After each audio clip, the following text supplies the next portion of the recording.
So lots of patients ask me, what is better, microneedling or Botox, or can you actually have both? So let's delve in a little bit to how Botox works. So Botox is a muscle relaxing injection that is relaxing the muscles to send that kind of nerve endings to obviously do the hard work, and it creates that muscle movement basically.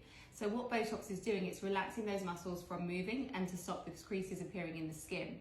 Now that's great, and it has its place because it's obviously going to give you that period of time where you have really smooth skin, and obviously it's reducing the wrinkles in the area, usually to the upper part of the face, so the forehead, the glabella, which is in between the brows, or crow's feet. Now Botox doesn't usually treat the lower part of the face, and certainly doesn't get under the eyes. So this is this area here where a lot of patients are obviously more concerned about whether that's loss of volume or fine lines, dehydration lines, or just dark circles, or just the texture in general. Needling is basically a device that has a sterile cartridge at the end, and it has tiny microscopic needles, sterile needles, that are creating microscopic channels into the skin.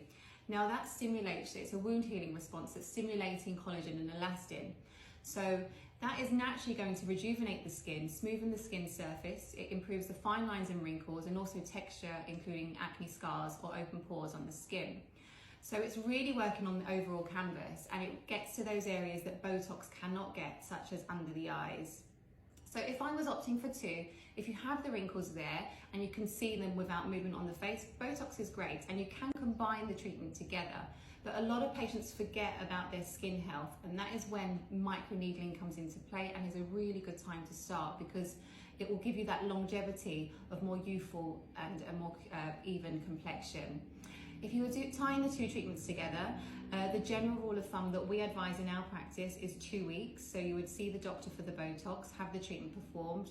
2 weeks later, you would then have your microneedling procedure. If you're unsure where to start, drop your comments below, or booking for a no obligation skin health check and consultation with our team.